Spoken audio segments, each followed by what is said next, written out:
waaw jërëjëf teewaay bi li ko waral xam naa ni moo andi presque ñëpp di fi ñëw mettitlu rek réew mi nu mu nekk di demee nii jëf yi ñuy def yee xam ne dafay salfaañe àq ak yelleefu doomu aadama nekk ku yàlla teral ku yàlla teddal ku yàlla màggal ne na mooy xalifaam ci kaw suuf lépp lu koy toroxale di ko sonal wax dëgg yàlla daf ñu war a metti daf ñu war a interpeller rawatina mu nekk ay nit yee xam ne seen coono yëpp ak seen yitte yëpp mu ngi nekk si taxawu ak ci xeex ak yelleefu doomu aadama yi taxaw bu ñuy taxaw moo tax ñu jàpp leen tey jii jàpp googu leen jàpp nag moo tax mënu leen bàyyi ñu wéet ci combat boobu moo ñu andi tey si jotaay bi tey macha allah. bon gis nañ ci sa combat bokk na si ñuy xeex mbirum injustice bi nga xam ne ñu ngi koy teg tey jamono yi jeunesse bi gis nga kiñ ci mujj teg loxo muy Adibal. ban jàngat nga si am. waaw injustice bi dafa bokk rek ci benn plan bu mag bi nga xam ne président daf ko am.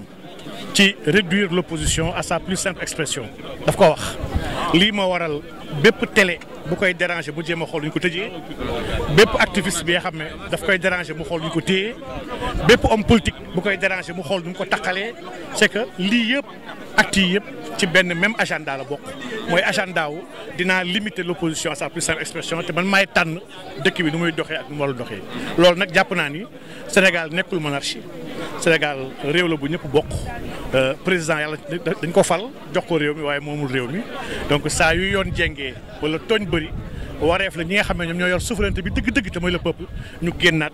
joxewaat le tempo wax fan la réew war a dem ak naka la war a demee. waaw loolu moo ñu war a. professeur du ma tëj ak yow te du ma la laaj ci sa xarit Ousmane Sarr. ndaxte ràññee woon nañ ko woon ku doon porter sa combat jamono ñu la tegee la wax nga nekk fële si di ko tax. Ousmane Sarr ay mbiram fu mu toll. waaw Ousmane Sarr xam nga ni moom jàppuñu ko dañ koo condamné. condamnation bu gën a absurde ci histoire judiciaire du Sénégal maanaam ku taxaw yuuxu ne libéré Pape Alé ñu tëj ko 2 mois de prison ci ñaar di taxaw sur la chaussée donc lii day wane rek ni président Macky Sall faalewul Sénégalais yi et on a aujourd'hui une magistrature bi nga xam ne ñu si ëpp yu ci nekk wax dëgg yàlla jox ñu cër askan bi nga xam ne moo leen fa teg